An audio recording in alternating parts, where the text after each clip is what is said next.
El 9 de abril de 1994, la CRS, Corriente de Renovación Socialista, un grupo disidente del Ejército de Liberación Nacional, ELN, conformado por unos 720 guerrilleros, firmaron un acuerdo de paz con el gobierno de entonces, presidido por César Gaviria. 20 años después, el balance es totalmente positivo. A pesar de que los militares asesinaron en medio del proceso a 2 de los negociadores, los demás se impusieron sobre su dolor y lograron sacar la paz adelante. Los desmovilizados cumplieron y el gobierno también. Un ejemplo de que la paz es posible en Colombia si los señores de la guerra dejan. Es la historia que les traemos hoy en Hagamos Memoria. ¡Bienvenidos!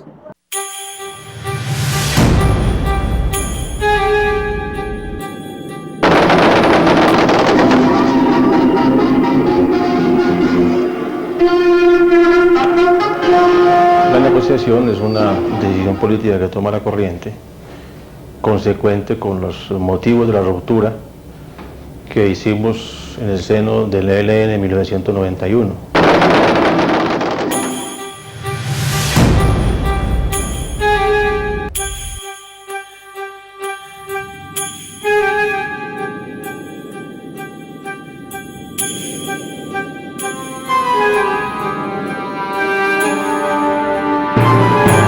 Pues sé que se cayó el muro de Berlín. Yo creo que fue un impacto muy grande sobre insurgencias y sobre izquierdas en todo el mundo.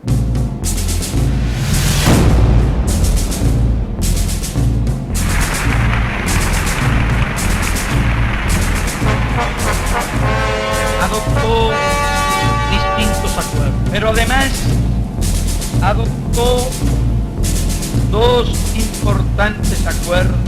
En la región de América Latina teníamos una crisis dura en Cuba, que era un foco de revolución, una crisis que se llamó el periodo especial de Cuba, que era que Cuba entró, el socialismo cubano entró en un momento de quiebre duro y de situaciones muy difíciles de los cubanos.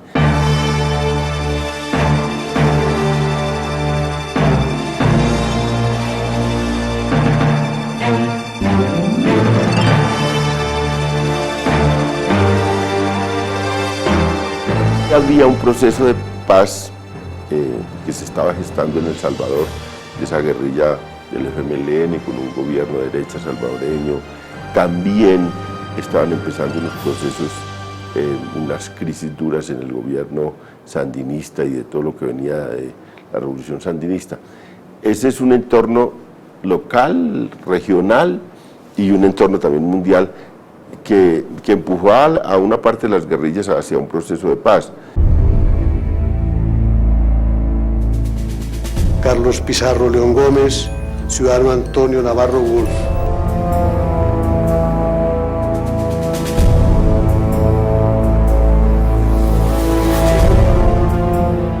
Al M-19, que fue el pionero de ese proceso de paz, al EPL, que era otra guerrilla grande, también se metió, y detrás de ellos dos, unos 7 procesos de pequeños grupos, disidencias, en el caso del ELN, nosotros, y ahí ese era el medio ambiente que había al final de los años 90 y al final de los años 80 y principio de los años 90.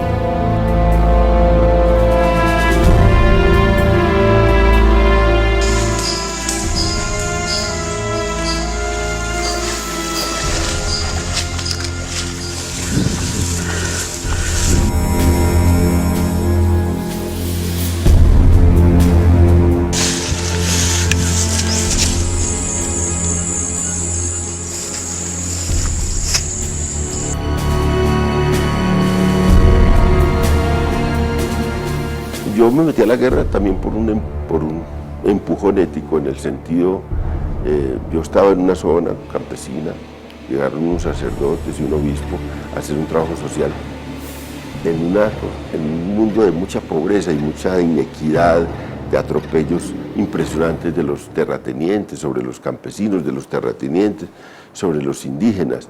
Y yo empecé enseñándoles a escribir a los indígenas y a los campesinos por las tardes, después de salir de mi colegio.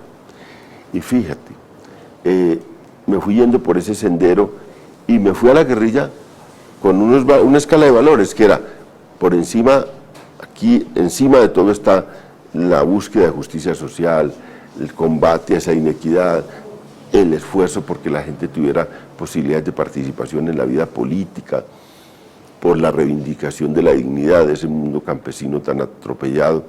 Me fui allá y pensé, cuando entré, oiga, uno puede y debe, o tiene la obligación de arriesgar su propia vida y también cegar la vida de otro por esta causa. Era una época en la que, digamos, fluía toda esa rebeldía de los jóvenes, influenciados por la Revolución Cubana, por la Revolución Sandinista en Nicaragua, por el ícono del Che Guevara, de Camilo Torres, y por todas las actividades que en esa época desarrollaban las organizaciones insurgentes en Colombia, como por ejemplo el M-19, el ELN, que estaba empezando a tener una presencia en el departamento del Cesar. Yo por primera vez creo que voy a decir esto, por primera vez que alguien lo dice, de que la corriente nace como una crítica y un intento de superación de la guerra. No, la corriente nace, bueno, había alguna cantidad de críticas en materia de la degradación, por ejemplo, que había sufrido la guerra en general en Colombia, pero el propósito inicial de la corriente no era una perspectiva de paz, era una nueva perspectiva de acelerar la guerra y de llevarla un poco, de acercar la guerra un poco más al entorno urbano, de tal manera que era una estrategia menos prolongada que la que inicialmente se había presupuestado desde la estrategia del Ejército de Liberación Nacional.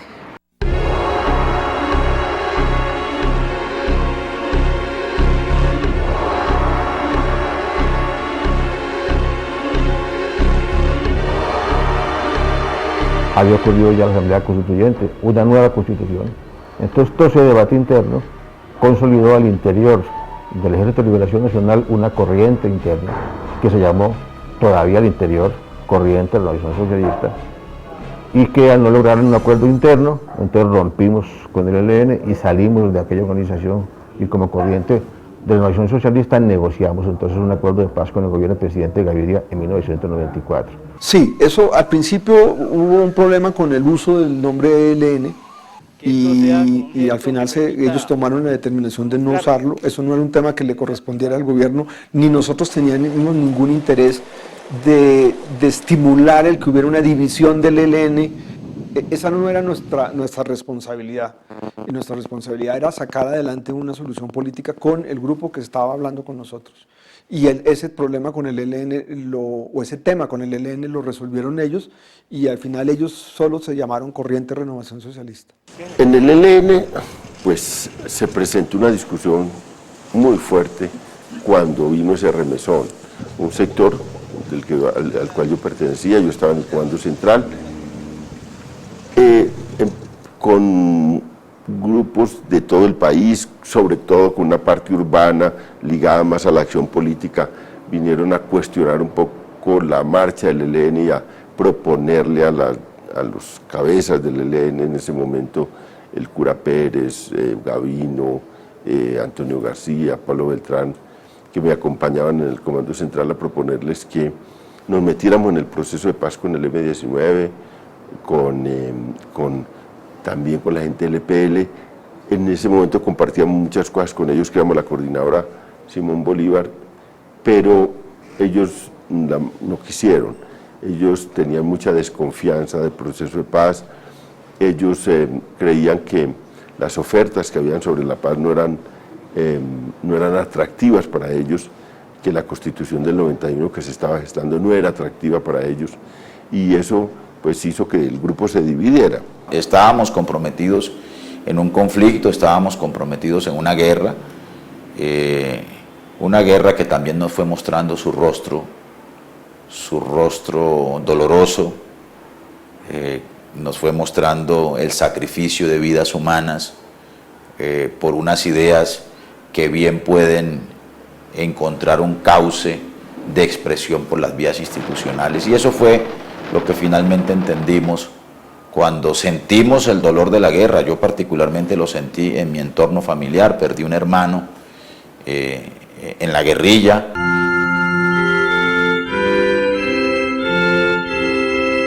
Yo venía de una decepción muy grande al interior del ELN, porque una parte del ELN, el Frente Domingo Laín, había asesinado a un obispo, a Monseñor Jaramillo en Arauca.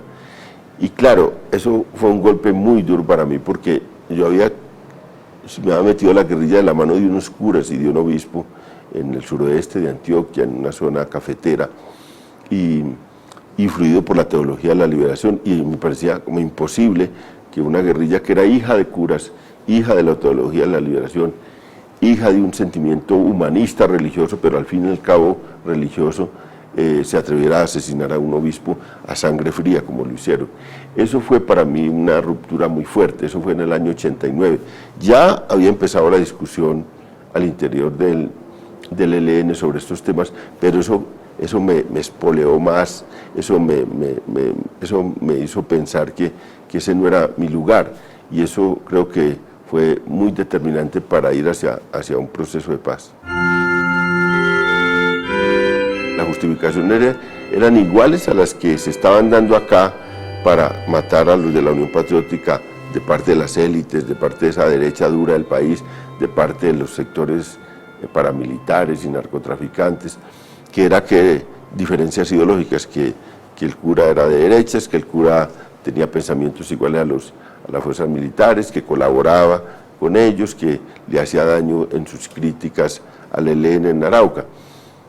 Y eso precisamente era la disculpa que tenían acá para matar a gente de la izquierda asociada a proyectos insurgentes sin duda, pero la discusión que teníamos precisamente era esa, si la muerte de gente indefensa es justificable aún en una guerra, y eso no tiene ninguna justificación. Habíamos hecho de todo y comprendimos que esa estrategia de guerra popular se estaba agotando.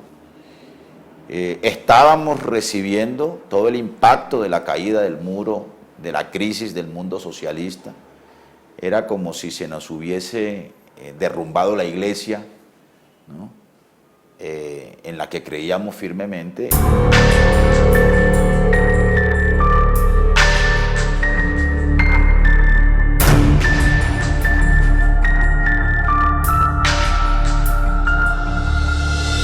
Cuando llegué a la guerra y vi pues, de cerca la cara de la muerte, y vi caer a muchos de mis amigos y la gente más querida por mí, yo empecé a cuestionarme esto, hasta que llegué a un punto duro de cuestionamiento con esto del obispo, con el secuestro, con las masacres que se produjeron en muchas de esas zonas. Llegué a pensar, llegué a cambiar la escala de valores diciendo, quizás lo más importante es la vida, quizás arriba debe estar la vida y abajo los otros valores. No necesariamente tenemos que renunciar a esos valores, pero sí tenemos que invertir esos valores y decir, por encima de cualquier valor de justicia, de democracia, está la vida. Y eso me empujó a la vida pacífica. Finalmente decidimos pactar una separación amistosa, y la corriente de renovación socialista, más o menos hacia el año 90-91, se constituyó en una organización independiente del ELN y seguidamente empezó a buscar un acercamiento con el gobierno y una transformación también de su ideario, de sus métodos de acción política e incluso militar. Yo empecé una disidencia al interior del ELN. Esa disidencia terminó en una ruptura. Afortunadamente, el cura Pérez, que era el comandante general del ELN, había tenido una experiencia de fusilamiento. Prácticamente él estuvo en el pelotón de fusilamiento, se escapó de eso porque en ese tiempo el comandante general del ELN, Fabio Vázquez, le perdonó la vida. Le perdonó la vida porque era un sacerdote, porque que había quedado todavía más difícil, digamos, ejecutar a una persona del mundo religioso ahí dentro del ELN. Y eso que marcó el cura Pérez, y él evitó mucho que después las diferencias políticas y las confrontaciones internas se convirtieran en una lucha fratricida al interior del ELN, porque el ELN había asesinado a mucha gente de sus filas en los años 60 y 70. Entonces, eso salvó que nosotros pudiéramos hacer una disidencia, salirnos del ELN, ir a una negociación de paz, y ellos se quedaron defendiendo esas banderas. Pero evidentemente el ELN no se interpuso en la realización de esa negociación. El costo que pagamos nosotros es venirnos con una mano adelante y otra atrás, como dicen los campesinos. O sea, nosotros simplemente nos vinimos a la vida civil con el arma que teníamos en las manos, y no intentamos dividirles ese grupo más, ni disputarles zonas, y también nos vinimos con una actitud: ustedes comprendemos su lucha, ya no la respaldamos, ya no coincidimos con ustedes en su lucha, pero ustedes pueden seguir con su lucha si ustedes creen que eso es justo. Y no armamos grandes peleas y polémicas y disputas de recursos o disputas al interior del ELN. Simplemente, y eso lo dijo el cura Pérez el día que nos reunió para decirnos: mejor, separémonos. Era la renuncia de un modo de lucha, la lucha armada, y asumir la lucha política, y asumir la lucha social, y organizar a la gente para la lucha por la democracia, la lucha por la justicia y por la verdad. Eso se dio fuertemente en el seno de la organización, digamos que atravesó transversalmente todo el ELN esa lucha, y por tanto, te repito, cuando no fue posible un acuerdo interno, entonces tuvimos que romper y hacer el acuerdo de negociación.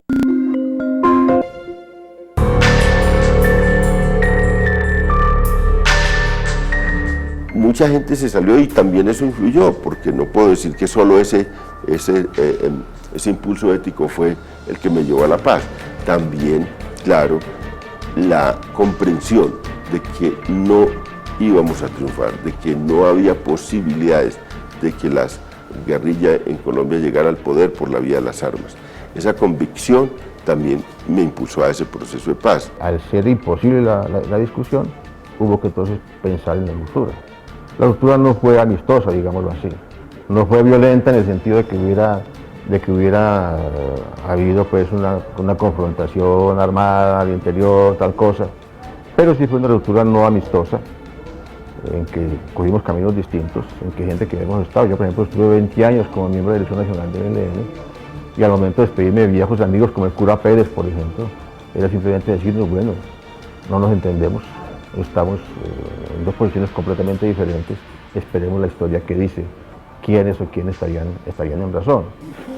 Nos consideramos parte del movimiento revolucionario que defendemos la validez y la vigencia del socialismo. Había el riesgo de que muchos compañeros del ELN reaccionaran violentamente ante, digamos, el arrojo nuestro de cuestionar al comando central del ELN y de plantearle que había llegado la hora de examinar si era correcto, si era viable mantener una estrategia de guerra revolucionaria y de guerra popular. Hubo ruptura de todas maneras, y la ruptura deja heridas también, por supuesto.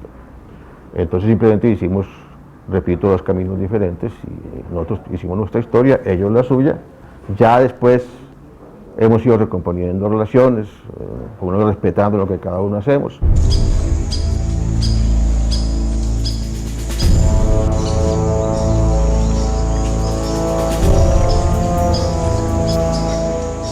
También ya había el antecedente en el ELN de que muchas de sus controversias se habían resuelto por la vía de los fusilamientos y por la vía de la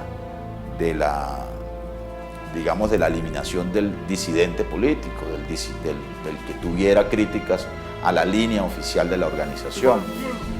Y por fortuna el cura Pérez quizás jugó un papel estelar en no repetir esa nefasta historia, esos nefastos antecedentes del ELN. Encontrarnos en una Semana Santa de 1991 en Santa Marta, y ahí acordamos crear una corriente de opinión. que se llamaba Corriente de Renovación Socialista, hicimos un documento. Es un documento de unas 7 páginas. El Comando Central del ELN, lo que se conoce con el nombre del COSE, no resistió lo que planteábamos en esas 7 páginas y nos expulsaron. El gobierno de César Gaviria estaba comprometido totalmente con la búsqueda de una solución política negociada desde el primer día que asumió el proceso que estaba iniciándose con el Ejército Popular de Liberación, el PRT y el Quintín Lame, particularmente el del EPL, como un legado del gobierno de Virgilio Barco, donde se había desmovilizado el M-19. El consejero de paz que nombran, que sucede a Rafael Pardo, que era el consejero de paz del gobierno de Barco, era Jesús Antonio Bejarano. Y Jesús Antonio me llamó a mí a formar parte del equipo negociador desde el primer día. Y dentro del desarrollo de los procesos del EPL, el PRT y Quintín Lame, pues quedó claro de que era una política destinada a responder esas situaciones, de tal modo que cuando apareció la corriente de Renovación Socialista con un interés de desarrollar el proceso, fuimos poco a poco construyendo ese proceso hasta que ya, digamos, el presidente César Gaviria en una reunión nos dio la orden, pues la instrucción, o más que todo nos dijo, arranquen y hagan ese proceso, con todas las características que en ese momento había, que son muy distintas a las de ahora.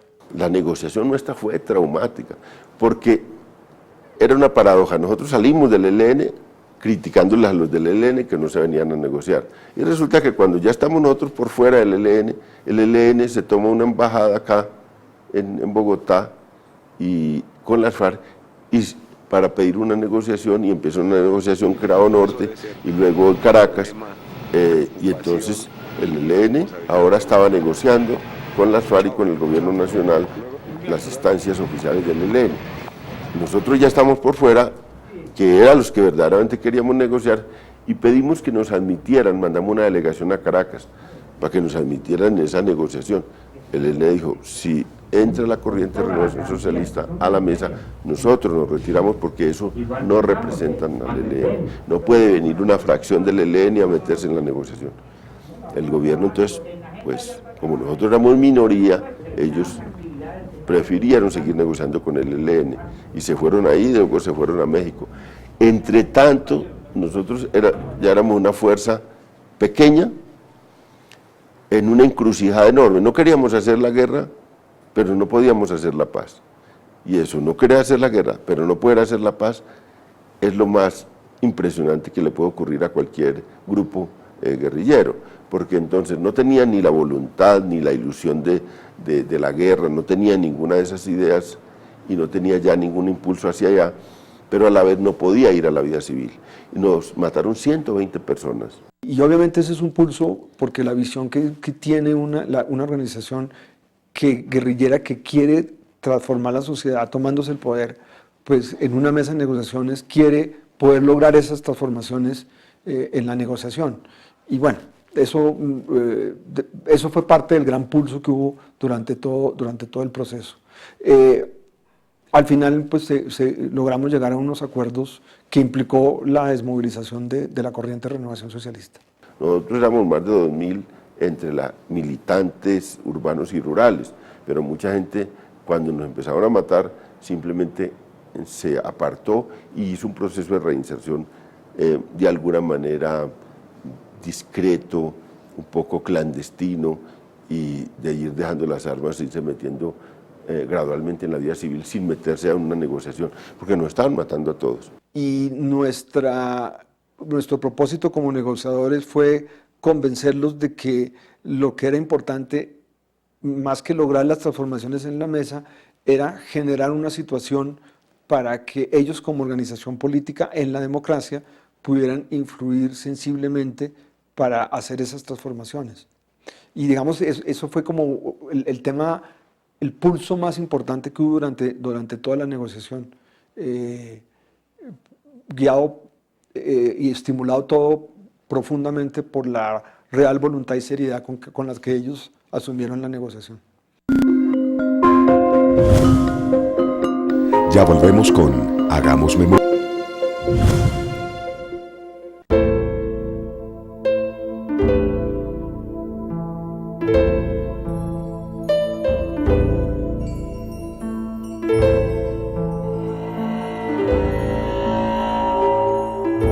Pues nosotros estábamos ya allá, en Flor del Monte, sentados en una mesa de negociación, y estábamos recogiendo los grupos guerrilleros que teníamos dispersos para llevarlos allá a Flor del Monte y concentrarlos. Esa era la metodología de la negociación.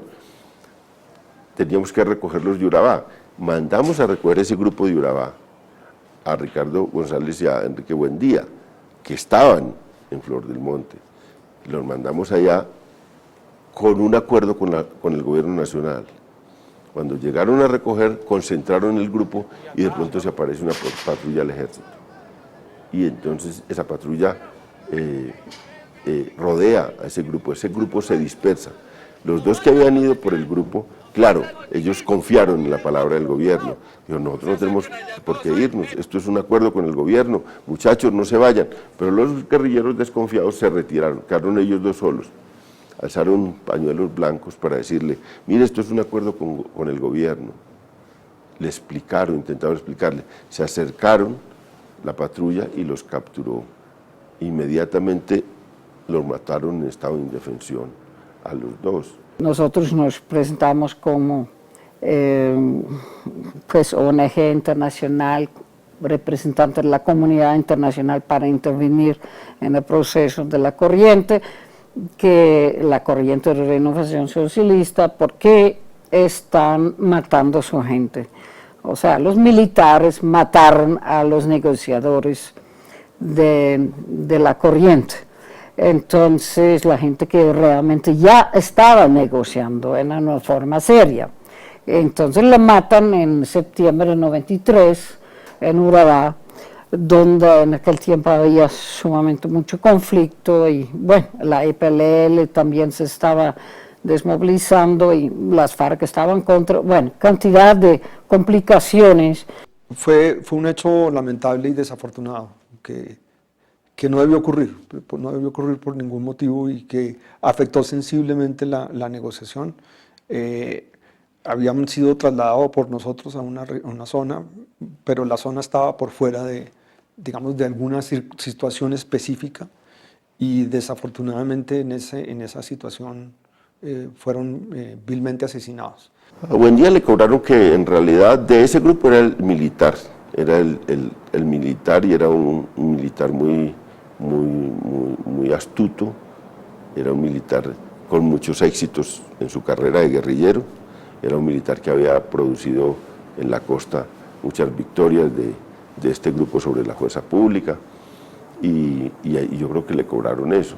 Enrique era un costeño, barranquillero, de origen barranquillero, y era además muy querido por la tropa de las guerrillas porque era un líder guerrillero muy alegre, muy parrandero, muy comprensivo, digamos, de ese mundo de las guerrillas y de la tropa, y muy amigo de la gente. Eso dolió mucho en este grupo, y era, digamos, un militar muy exitoso. El otro también era un costeño, monteriano, que había fundado ese grupo en Urabá y en Córdoba, y había tenido, digamos, tenía una larga historia como guerrillero, y por eso era que se enviaban ellos dos, por la confianza que tenía la tropa para traerlo hasta Flor del Monte. Eso causó una crisis grande en el proceso de negociación. Nosotros ratificamos nuestra voluntad con el proceso, pero nos tocó pasar el trago amargo de inaugurar el campamento de negociación de paz en Flor del Monte, con recibir los cadáveres de nuestros compañeros asesinados arteramente por el ejército y tragándonos las lágrimas, ratificar nuestro acuerdo con el proceso de paz, parecido a lo que le había ocurrido antes al M-19 con el comandante Pizarro. Primero mataron a Ricardo y después lo obligaron a él a cargar el cadáver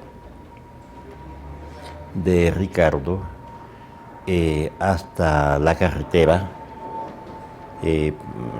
pavimentada, y después que ya había sacado el cadáver de Ricardo González a la carretera,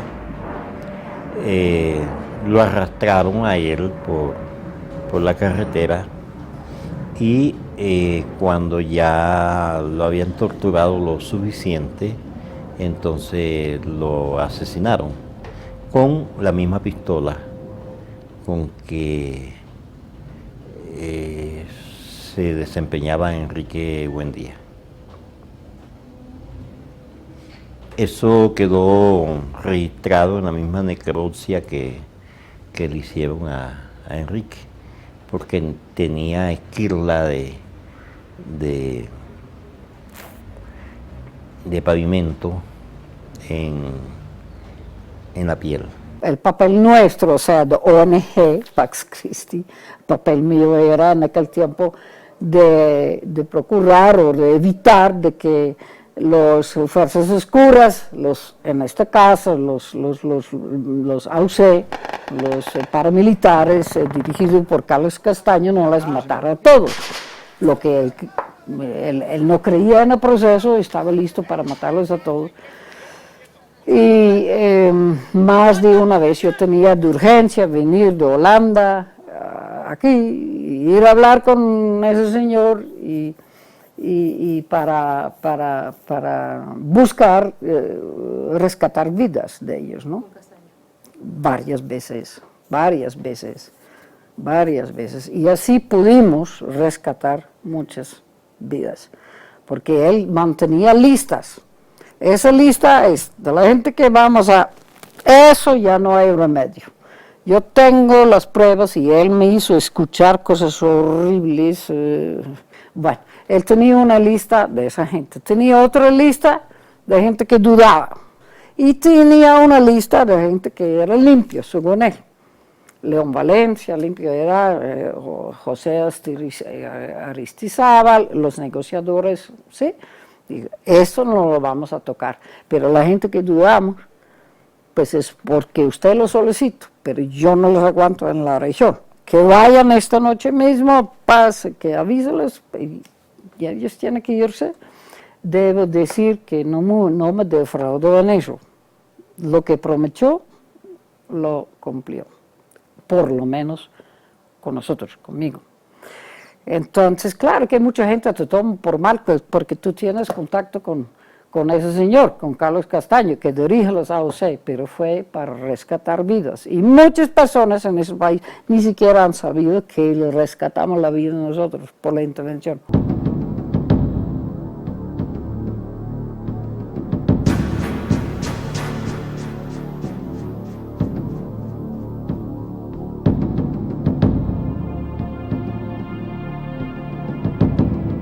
La negociación, por supuesto, se iba a caer. La negociación se vino al suelo, aunque estábamos todos en Flor del Monte, no sabíamos qué hacer, nos retiramos de acá.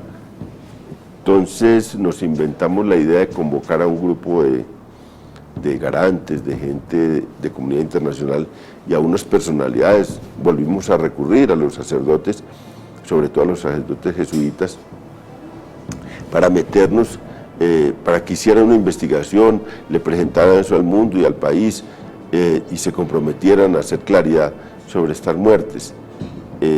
Ahí estaban Ana Mercedes Gómez, la directora del Colombiano en ese entonces, estaba el padre Francisco de Ruf, que ahora es provincial de los jesuitas, estaba Horacio Arango, también jesuita, estaba un miembro del sindicato antioqueño, el doctor Aristizábal, y estaba un miembro de una ONG también de Medellín.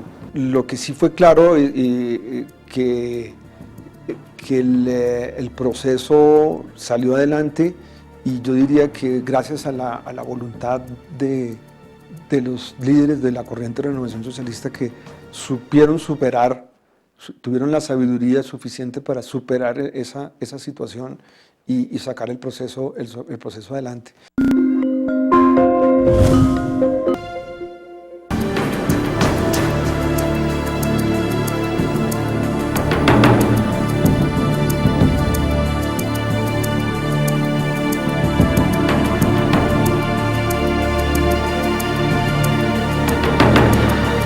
Ese grupo fue el que hizo un diagnóstico sobre lo que había ocurrido, señaló que los militares habían tenido una responsabilidad ahí, y se empezó una investigación y se cayó el negociador de paz del gobierno, fue sacado de la negociación, que es el doctor Ricardo Santamaría, que en ese momento tuvo que renunciar a ese proceso, y después, pues, después de eso, pues seguimos en el proceso de paz. Nos ocurrió un poco parecido a lo que le ocurrió al M-19, que sobre la muerte de Pizarro siguió negociando. Sobre la muerte de estos negociadores seguimos negociando porque ya teníamos la decisión de venirnos a la paz. Yo creo que el deseo, no solamente de la corriente, sino del M-19, del EPL, etcétera, era tan fuerte y tan decidida que aún asesinándole los mejores cuadros que tenían, se decidió jugarle y apostarle a la paz y no continuar en la guerra, porque en ese largo trasegar de la lucha armada, usted va dejando una estela de muerte que va empezando mucho en la conciencia colectiva de las organizaciones políticas subversivas que en una nación se puedan desarrollar. Nosotros estuvimos en la tentación de devolvernos a la guerra y nos vinimos porque ya era un compromiso muy profundo y porque el conjunto de los dirigentes de ese grupo nos reunimos y tomamos una decisión de una fuga hacia adelante, una fuga hacia la democracia, una fuga hacia la paz, en vez de retroceder otra vez a la guerra. Pero hace parte de todas las desconfianzas. Cuando hoy se está negociando con las FARC en La Habana, cuando se está intentando una negociación del ELN, también ellos deben estar en una paranoia impresionante. Deben estar pensando, a cualquier momento nos van a traicionar y nos van a matar. Y todas las salvaguardias que toman es para protegerse de eso, porque ocurrió eso con nosotros, porque ocurrió con otros procesos de paz. Claro, también el gobierno estará muy cabreado y muy ojo avisor de las traiciones que también se han hecho del otro lado, porque también se han hecho muchas traiciones del otro lado. Ese es uno de los problemas de la guerra y de la paz en Colombia, la desconfianza mutua, porque no se ha respetado a los negociadores, ni a los mediadores. Aquí se han utilizado los mediadores y los negociadores y se les ha golpeado, lo cual dice muy mal de este conflicto, de estos conflictos colombianos, porque generalmente los negociadores tienen una inmunidad tácita, la inmunidad del diplomático, la inmunidad del que está mediando, el que está buscando caminos de negociación, y es como sagrado el negociador, sagrado el mediador, pero aquí no se respeta a ninguno. Enrique Buendía lo conocí a los 15 años. Era como el papá de él, papá político, no genético, ¿no? Él tiene su papá vivo. Vivió 20 años a mi lado. Ayudé a formarlo políticamente. Era una persona de muchas cualidades humanas.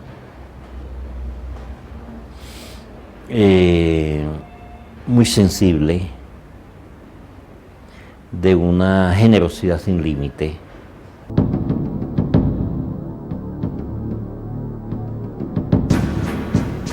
El país nos recibió, a mí personalmente, al grupo, con generosidad. Nosotros tuvimos muchas agresiones, sin duda también mataron mucha gente en el proceso de paz, pero pues salvamos unas vidas y les dimos también, los metimos en prestarle un servicio al país, y ya eso solo, digamos, vale la pena para este proceso de paz. Los riesgos fueron muchos, el balance de nuestros sueños sí es pobre, porque nosotros pues fuimos a la guerra para cambiar el país, no lo podíamos cambiar mediante la guerra. Nos vinimos a la paz para cambiar el país y no lo hemos cambiado mediante la paz. Son sueños rotos, sueños perdidos, quizás porque soñamos mal, quizás porque soñamos bien, pero no pudimos sacar adelante esos sueños. Y entonces hay un halo de frustración en la mayoría de frustración personal.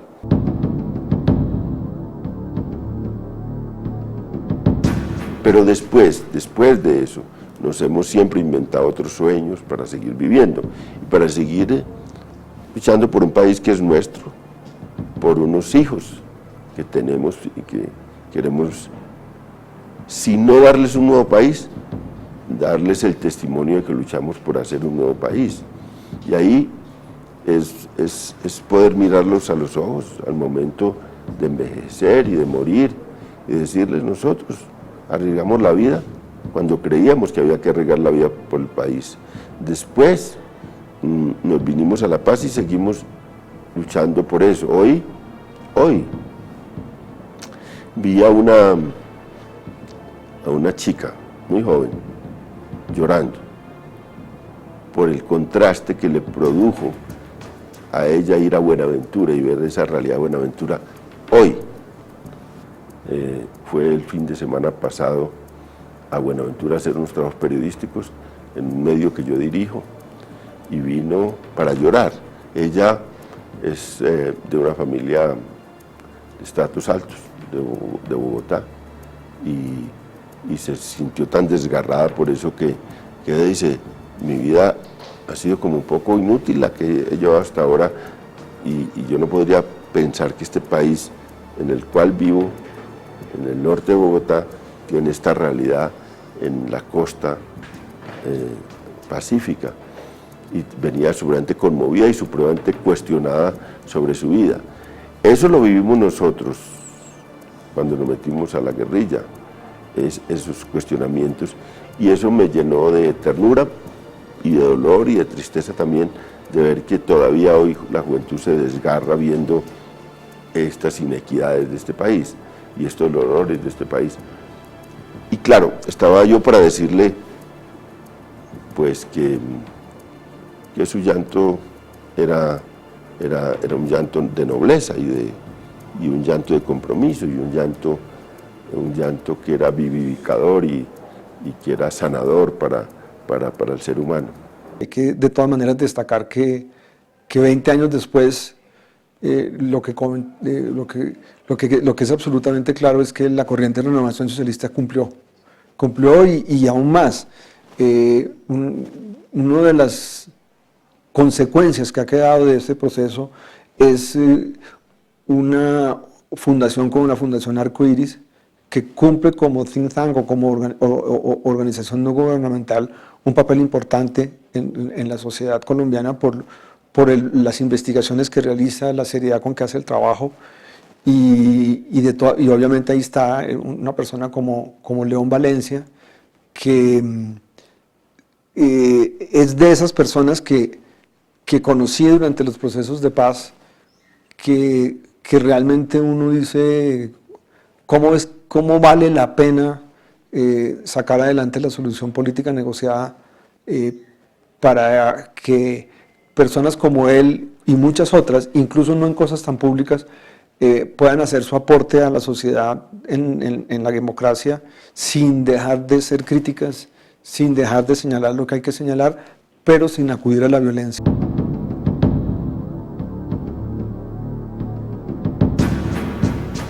Pero yo creo que la sociedad colombiana se privó de que en esos procesos de la década de los 90 no solo hubiésemos hecho una gran reforma constitucional, sino que hubiésemos aprovechado para reinstitucionalizar el Estado en esos territorios y haber evitado que prontamente esas regiones fuesen ocupadas por el paramilitarismo luego, por las guerrillas que quedaron en armas y ahora por las bandas criminales. Creo que nos hubiésemos ganado 20 o 25 años de nuevos fenómenos de violencia en esas regiones. Hay que romper una cosa muy dura en una negociación, que es la desconfianza, y romperla con hechos de confianza y con compromisos. Ese es un punto que para mí es clave. Allá yo creo que están viviendo esa esa ilusión de hacer la paz, pero también el dolor y el miedo de hacer la paz. Eso es difícil para los de la guerrilla y tampoco es fácil para los del gobierno. A veces los del gobierno también deben sentirse en una soledad muy grande cuando aquí hay mucha gente disparándole a ese proceso, disparándole discursos y también maniobrando contra ese proceso. Yo creo que es una de las cosas, y yo creo que este país va a tener un quiebre histórico. Ser protagonista de un quiebre histórico, de una transformación, digamos, de un país que ha vivido 50 años en guerra, un país que mi generación no lo conoció nunca en paz, un país que podría tener, digamos, un antes y un después. Ser protagonista de la historia, pues es un acontecimiento para cualquier ser humano. Ojalá tengan la grandeza para hacerlo. Hay que abusar, si se quiere, de la creatividad en el tema de la reinserción económica y social de los combatientes. Quizás estrategias de desarrollo regional pueden ayudar a que esos combatientes transiten a la vida civil en su hábitat natural, en sus zonas de origen, sin necesidad de traerlos a las grandes ciudades. Hay que reconocer que es una equivocación que los guerrilleros, su única alternativa económica y social es fracasar en su conversión como microempresarios, ¿no? O taxistas. Aquí se requiere un compromiso del empresariado colombiano, ¿no? Y de la sociedad toda para garantizar la reconstrucción de los proyectos de vida, que pasa, por supuesto, por su estabilización económica y social de esos hombres y mujeres, sobre todo de los menores de edad, que también se vincularon a la guerra. Yo soy un hombre orgulloso, absolutamente orgulloso, plenamente orgulloso, felizmente orgulloso de haber pertenecido a una organización que se levantó en armas contra una oligarquía y una élite despiadada, ofensiva, criminal, altanera, ¿no? Y mezquina, y represiva, y criminal. De tal manera que de las mejores cosas que me pudo haber pasado en la vida fue pertenecer con orgullo, y lo reivindico, al Ejército de Liberación Nacional. Es que el proceso de La Habana es una cosa que para muchos tiene mucho, pues para la nación tiene mucho, deja muchas preguntas, ¿no? Porque es pues, muy cerrado, muy cerrado. Está Noruega ya, supuestamente Venezuela, Cuba, Chile. ¿Cuál es su papel? No es claro, para mí no es claro. Yo creo para la nación tampoco, pero yo no sé, no es abierto. Entonces, claro que Cuba tiene un papel gigantesco allá, puede dominar o manipular, o pues en todo caso tiene una posición de poder ante el gobierno colombiano y ante las FARC, también. Los dos son huéspedes, ¿sí? Los dos son huéspedes en la isla. Esto implica, por definición, que ellos ejercen el control sobre lo que está pasando por allá. Ahí sí hay intereses políticos, definitivamente. Evidente, pero evidente. Cada uno, ninguno está allá porque es un ángel, no. Están allá porque tiene intereses. Y cada uno va con su interés y lo defiende al máximo. Entonces, por eso yo no entiendo por qué en ese proceso de paz no está la gente que año tras año han trabajado por la paz de este país. Creo que mi mejor decisión en mi vida fue haber hecho parte de ese proceso de paz y haber firmado la paz hace 20 años.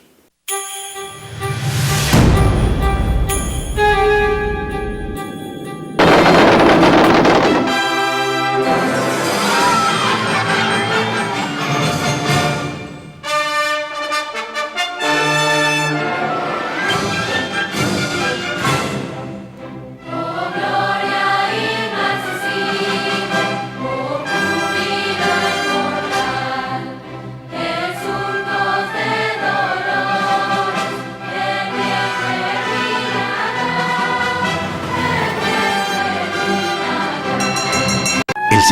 programa. Ejercicio de gobierno hoy en Bogotá. Se espera que con la presentación del proyecto de acuerdo del alcalde encargado